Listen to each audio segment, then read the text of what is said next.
If you're a follower of Jesus... Oh, hey there. Welcome back to Bible Bites, the show where we talk about modern trends with biblical origins. Social media is a modern trend in the sense that it's among some of the most popular things we do today, which I know is broad, but think about it like this. Studies are coming out that show that Americans spend on average over 5 hours a day on their phone. And if you're Gen Z, that number skyrockets to over 6.5 hours a day. Over Gen Z's lifespan, if they keep that up, in the next 50 years, they would have spent 13.5 years on their phone. That's wild. But where is the biblical origin for this modern trend? There isn't. Yes, while usually we break down the Bible's influence on culture, today I wanted to take a second and ask, did God intend for social media to happen, or did God just allow social media to happen? Social media can be a great tool, but the amount of information overload we get from our devices seems excessive, and it made me ask, was it ever a part of the plan? And what we find in Scripture is, not really. You see, when God designed humans, He designed them in a sinless world known as the Garden of Eve. But when Adam and Eve ate from the tree of the knowledge of good and evil, they sinned, which then caused the fall. The fall then brought things to this world which weren't ever part of the plan per se, yet they were God ordained. This is where I feel something like social media pops up under, as just like Adam and Eve weren't designed to have the full knowledge of good and evil, our brains weren't designed to have the information overload that is available to us through our phones.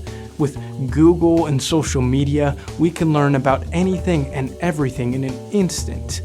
But with the emergence of short-form content, we often get so bombarded with information and nonsense, we can forget what we learned even yesterday. So, if you, like me, are feeling overwhelmed by all of this, here are a few things to keep in mind about social media. 1. Social media is what we call amoral. It's not necessarily good, it's not necessarily bad, but it can be used for good and for bad. As Christians, we need to be taking proper steps to ensure that we're getting the best use out of these apps as possible. Now, that doesn't mean we can only consume Christian content or we have to delete all social media just for safety, but it does mean that as Christians, we need to keep our guard up and to be careful about the content we consume on a daily basis. 2. While it's likely God didn't design us for social media, God is sovereign and has ordained it for this time. While the constant sludge of information and content can be overwhelming and damaging, it's still true that God is in control and He has a purpose for social media. One I believe is connecting people from all across the globe so we can share the message of the gospel at a rate that has never been seen.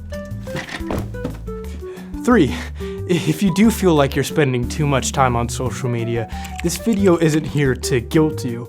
It's to help you recognize that and to show that a lot of people feel like they're having this problem. So let's think of ways that we can possibly improve our time spent. But we want to hear from you guys. What do you think about social media usage climbing, and through each subsequent generation, the numbers only getting bigger and bigger? Do you think this is a trend that will fade away, or were we always designed to have this age? Just let us know in the comments and maybe we'll spark up a healthy debate.